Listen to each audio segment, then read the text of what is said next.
Hi, people. Hi, 3 concurrent viewers.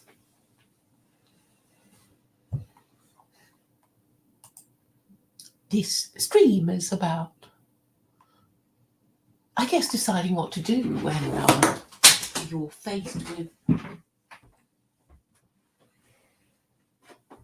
a dilemma.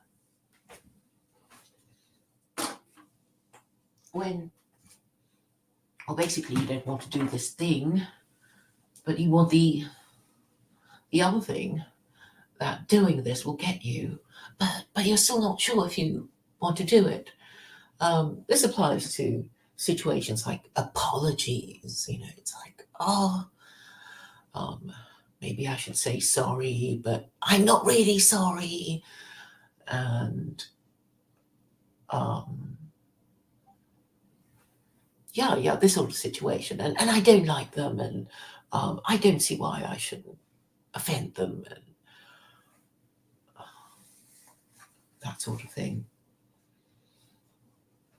So it is an interesting dilemma because if you lose the right to express yourself while you're under this cloud of being put in a naughty corner, then you are depriving yourself of something, the status that you need really to be able to, get out of the naughty corner with everybody thinking, please, come out to play. Please come out to play. We miss you so much. And you can't come out to play because you're grounded or something. And it's not like you don't have a choice. You do have a choice. You just have to apologize, but you don't feel sorry. And I mean, obviously, the ideal situation is that you get your way without an apology. But that situation doesn't exist. It's, either you get the thing that you want back, your former status, your former freedoms of expression, and you have to apologize. No apology, no reinstatement of your former rights. But you don't want to apologize. You've always hated those people, and it's not fair.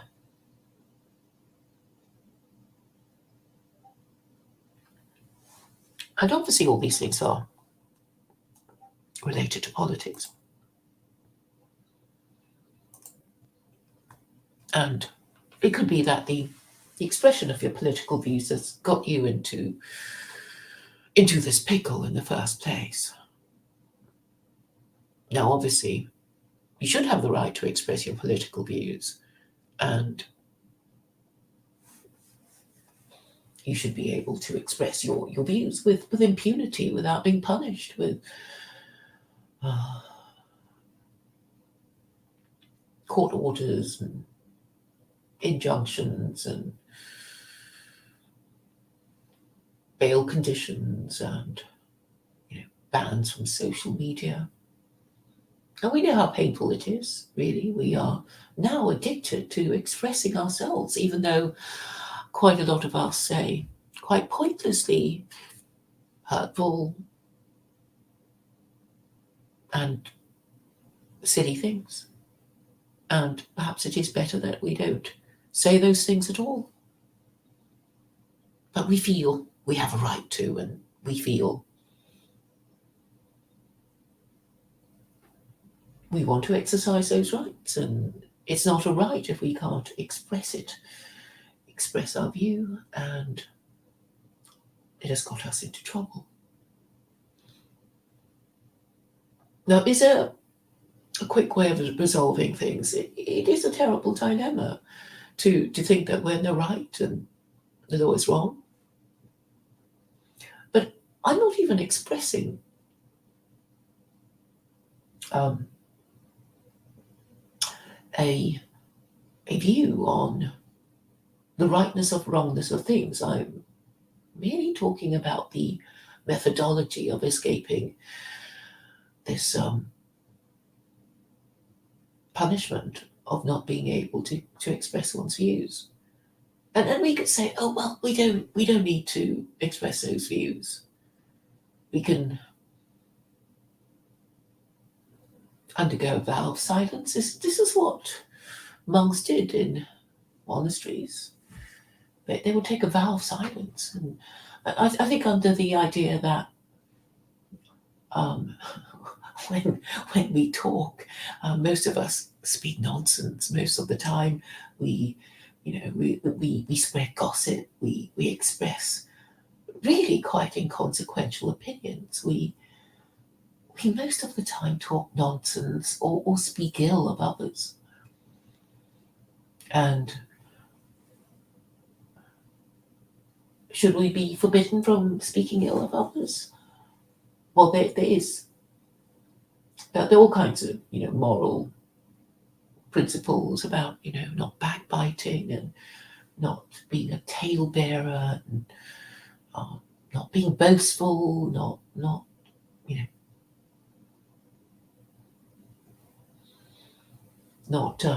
what's the expression?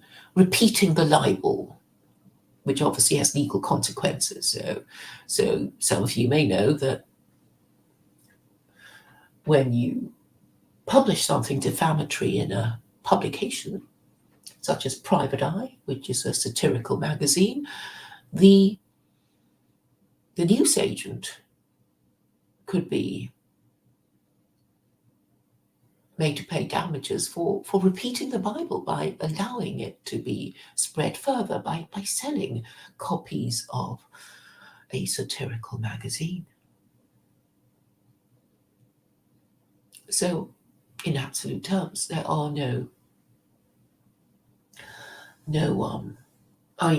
is no absolute free speech. There is no liberty even in the jungle where we think we would be free, but we wouldn't really, because we would be in fear of predators, in fear of creepy crawlies and all manner of unpleasant things that will steal our food and maybe kill us and eat our eggs and children, and so we're put in this bind of inescapable misery, really. You just can't escape from the fact that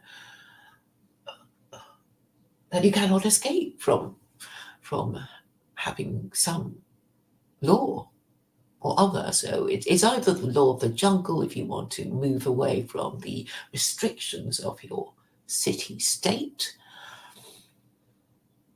or well, there is no other choice, or it's death, and then you'll be free of everything. But you also be, you'll be free of taxes and laws, but you'll also be free from the pleasures of living and talking and eating and be with people you like and doing the things you love.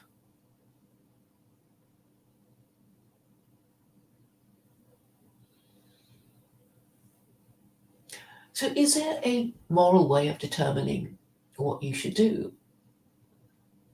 So you are in the naughty corner, you want to come out of it, but you have to apologize. But you hate those people that you're meant to apologize to.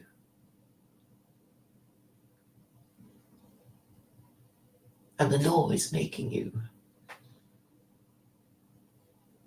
Well, the law can't make you apologize to them, actually. What can happen is that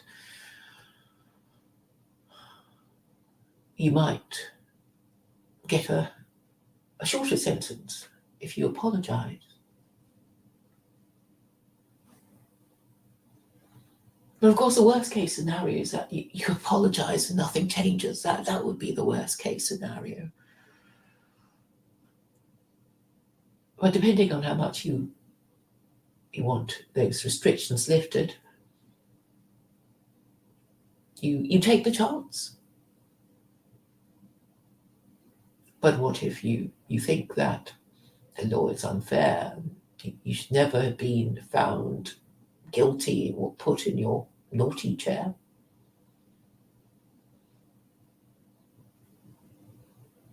Well, that's only your opinion. You may have supporters who may agree with your point of view, but they are in the minority and you have been found guilty. Whatever the rights and wrongs of the legal process that have found you guilty. Yes, you could appeal, but it will be expensive and long drawn. So you take a calculated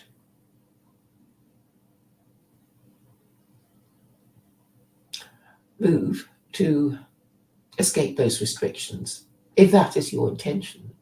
But then you could be martyr, and you could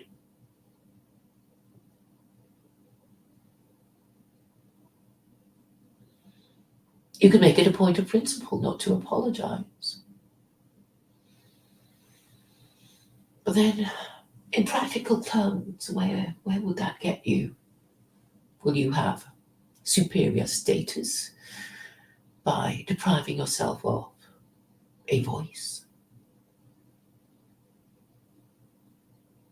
So I think one must take a pragmatic view. If you are a political activist, then you know you have to be able to express yourself. It depends on what you want to do.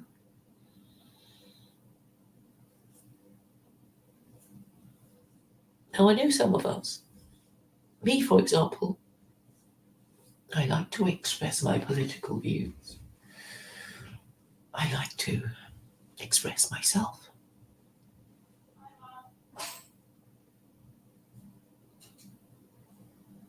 And therefore, it is important to me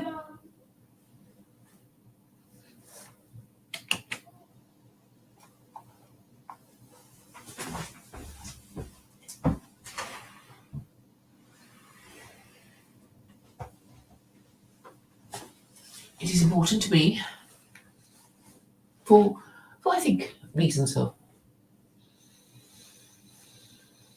I don't know, I just need to express myself. So I guess if I were deprived of the ability to speak, I would have to write.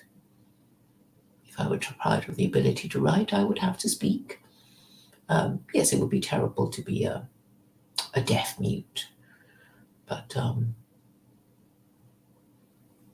there will come a time when one is dead and can't express oneself in any way at all. So it depends on what is important to you, I think. When you're faced with a range of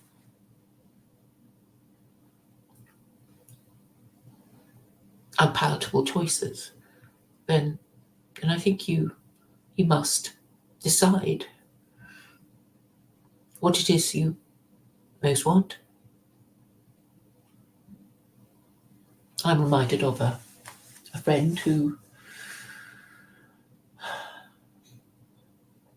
marriage was in difficulties, and she wanted to leave her husband, but she loved dancing. And her husband allowed her to go dancing twice a week. And she was an attractive woman. And she loved dancing. And she had 3 children. And she knew that if she left her husband, she would never go dancing again because, well, where would she be? And so she stayed in her marriage. And I congratulated her because, however petty it seems to you, this woman knew what she wanted. She knew what was important in her life. She knew that however annoying her husband was, She loved to go dancing more than her husband was annoying.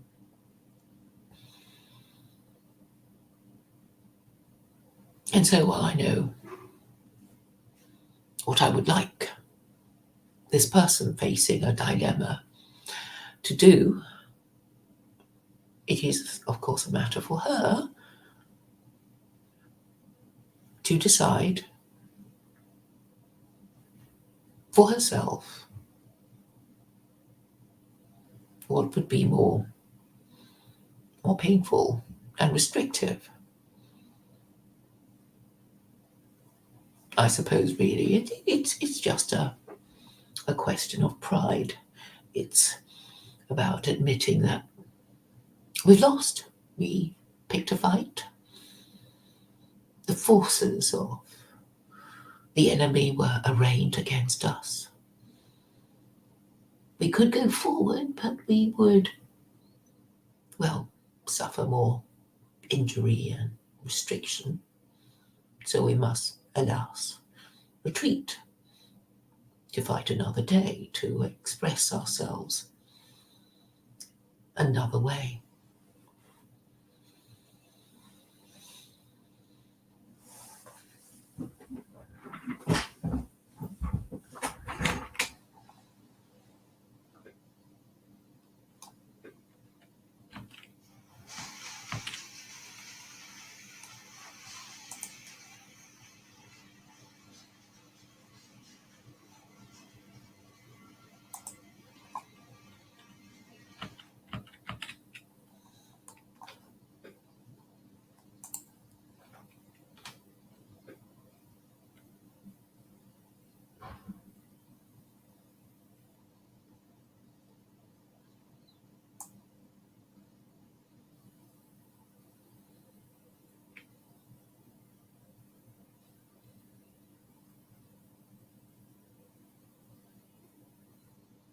Oh, has Jordan Peterson cancelled?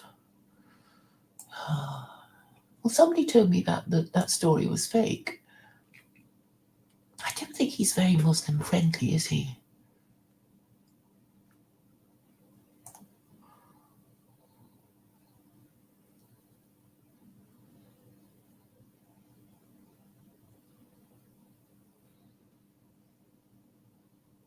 Oh yes, I forgot to talk about the question of God. Yes, so obviously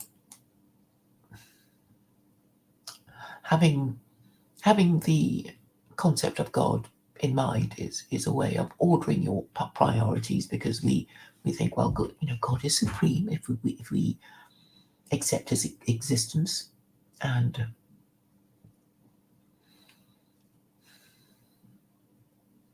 and therefore we have to obey his laws. If we accept the whole narrative of his existence and we want to please him, and we decide that we trust in his laws to protect us from harm, either inflicted by ourselves or by our enemies. So we think that if we follow his laws, we would protect ourselves from harm. And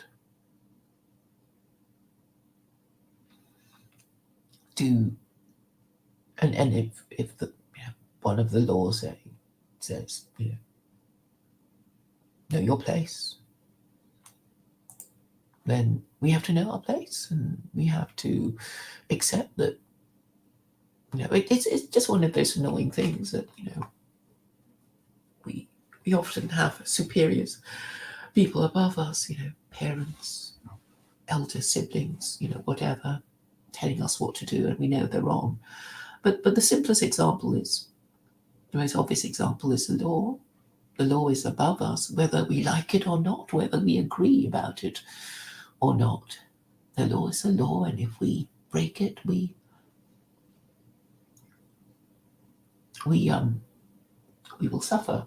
But what if it isn't even a law, and we are still punished for it? There wasn't a law against doing this thing, or not in practical terms. it's one of those vague things that, it's a law here, but not a law there, or vice versa. So, but is a thing wrong in principle anyway, such as saying things that could get us into trouble? Why did we say the thing? We said the thing to offend somebody. I mean, quite often, yes, the whole point of saying the thing is to offend people, and we exercise the right to offend people.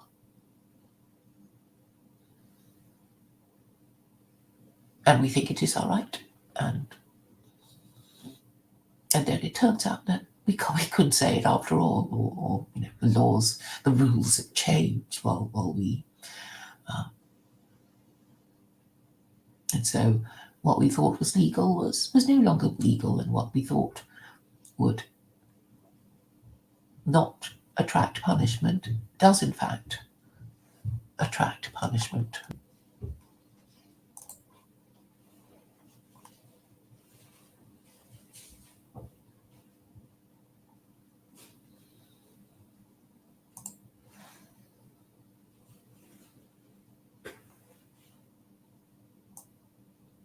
But should we have done the thing in the first place?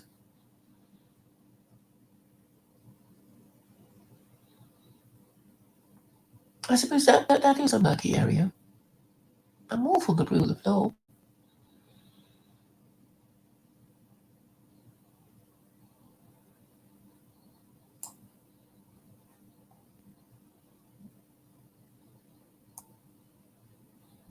Taxes in the afterlife. What a hellish idea.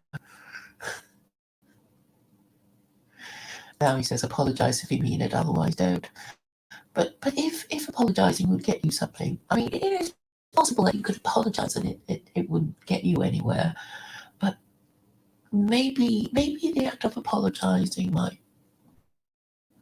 set in chain events that could turn out to be interesting.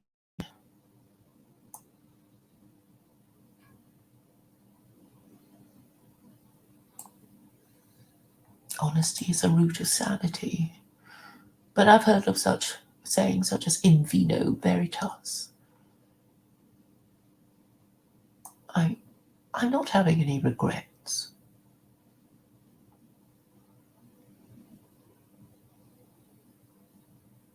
You're not quite sure what I'm saying.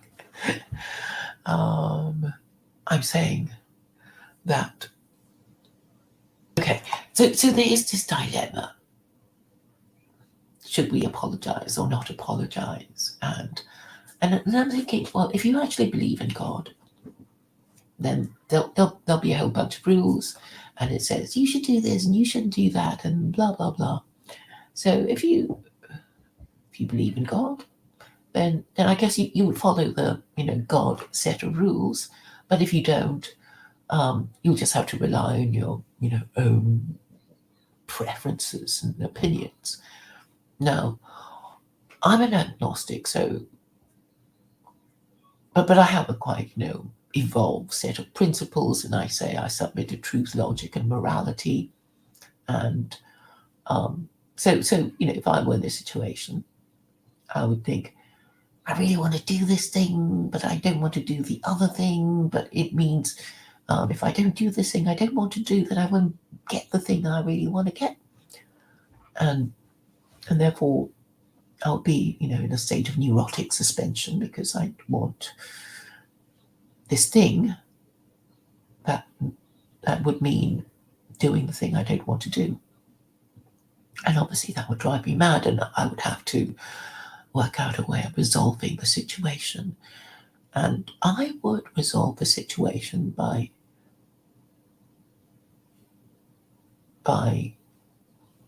okay, if I really want the thing, I'll think, well, why don't I do this thing I don't want? What harm would it do me? But then there would be the horror of doing this terrible thing, apologizing and not getting the thing I want, as Lammy says. So So I suppose I'd have to think myself into the situation of thinking I want to do this thing that I don't want to do anyway. Like I would have to get myself into a state of remorse, saying, "Well, I do actually want to apologize because I'm truly remorseful." And then I would easily apologize and then get the thing I want, ideally. Or if I apologized and didn't get the thing I want, I would think, well, I wanted to apologize anyway. So I guess that would be how I would go about resolving the thing, and it would depend on how much how much I wanted the thing that I had to apologize to get for, and I guess it's different for everyone, and I guess that's really what I wanted to say. I mean, just to be helpful and analytical, or whatever. So I hope it made a bit of sense. Thank you for listening.